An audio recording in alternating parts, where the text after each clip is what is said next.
Hello, everybody. Friday evening, had a busy week, very busy week.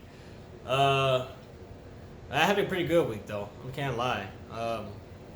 Some good news, man. Some good news for anyone who knows anything about me. So we finally filed for our LLC. Woo! Nah, you know what I'm saying? I'm so happy. I think it was time, man. It was time. I mean, when you learn a little bit about, like, starting and running your own business, the first thing you'll realize is like, oh my God, I have no idea what I'm doing.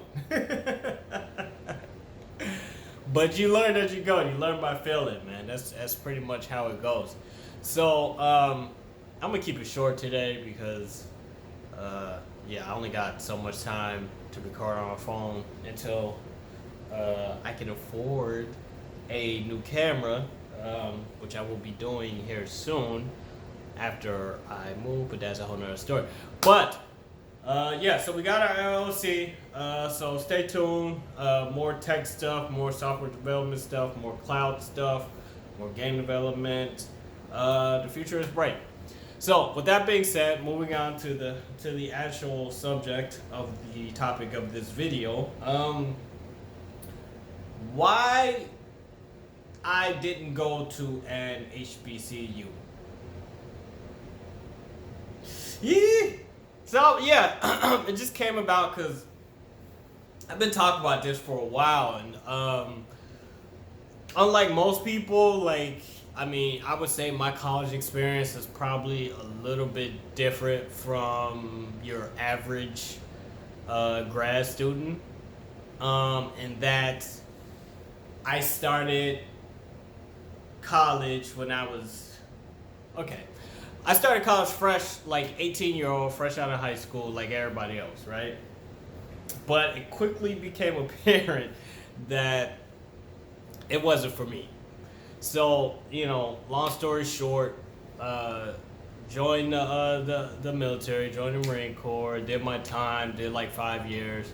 But even throughout my time in there, I was still like taking classes, but not really taking them as serious as I could. But I was definitely like, by the time I started taking them in while I was in the military, I was already kind of like serious about school. But before that, I was like, I'm party time. I'm 18. What? And I ain't gotta go. No, I don't have to go to a class. Okay, no, I'm good. So, when I really got to school, like when I really got into it, I was already like 23 or something like that, like fresh out of the military. I had done all that stuff. So for me, it was like, all right, well, what do you want to do out of the military? Go to school. Okay, where? I never really thought about it. So when I did get my bachelor's degree, I got it from a state school where I lived up in Connecticut, and it was great. It was cool. It was it was a state school. It was what you get. Love my degree. Had some good time. Met some really cool people. But then once I moved down to Florida, I went to my first graduate school down here, and now I'm in the University of Miami, right, which is going to be my last degree.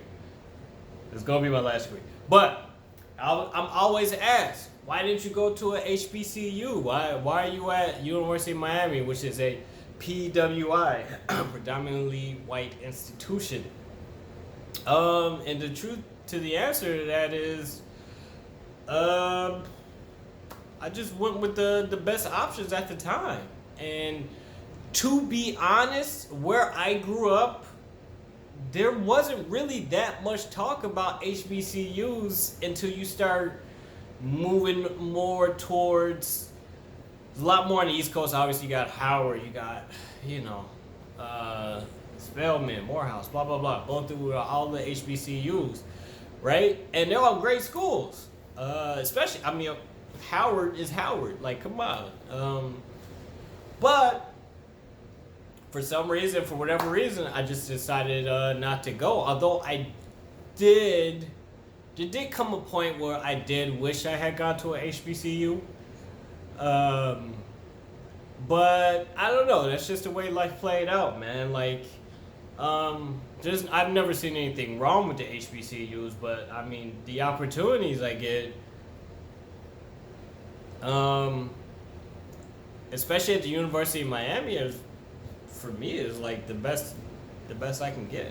You know, I'm not saying school is perfect, but I enjoy it. I love it. There's a lot of good opportunities. But I also have family members who've gone to HBCUs and loved it. And I just think that me being a person, I mean, I grew up military brat, but then like, I would say from like 0 age to like 6th grade was probably, you know, it was like military type schools, not military schools, but schools that like military kids gone to. And any military brat knows what I'm talking about, whether they live in the U.S. or they live in some other country, they know what I'm talking about.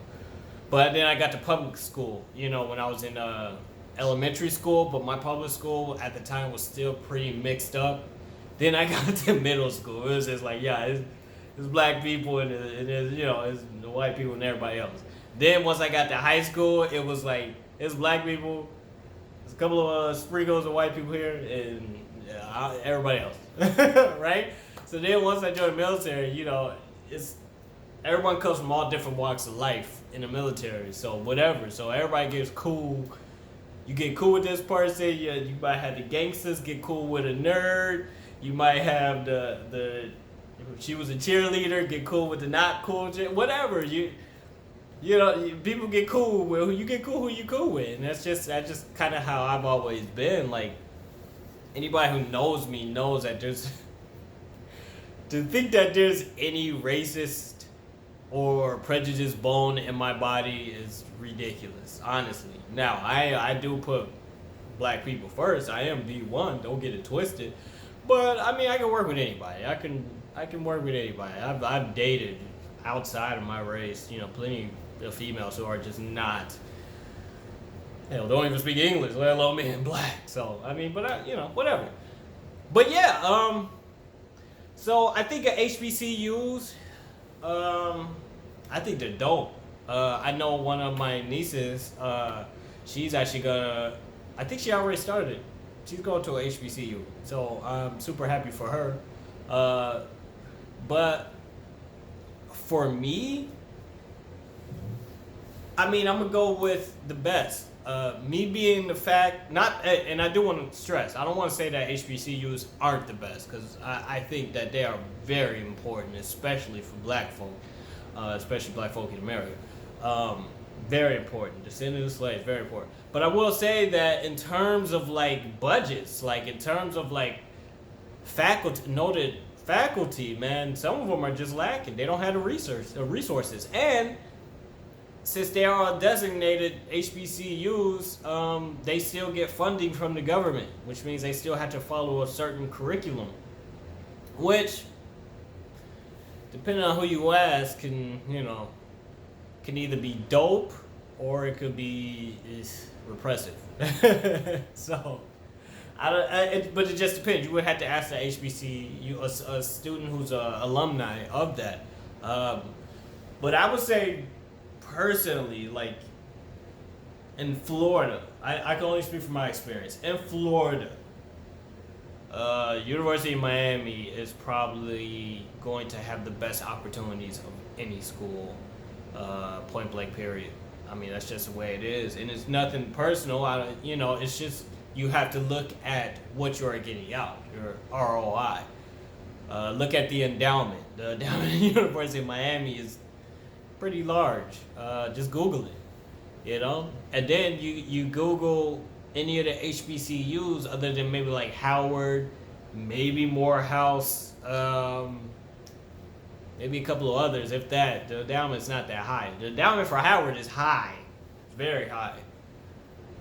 But is it at the level of Harvard? Nothing is though, so that's not really fair. But But no, I think I think we need HBCUs. We will always need HBCUs. Hold on for a second. Let me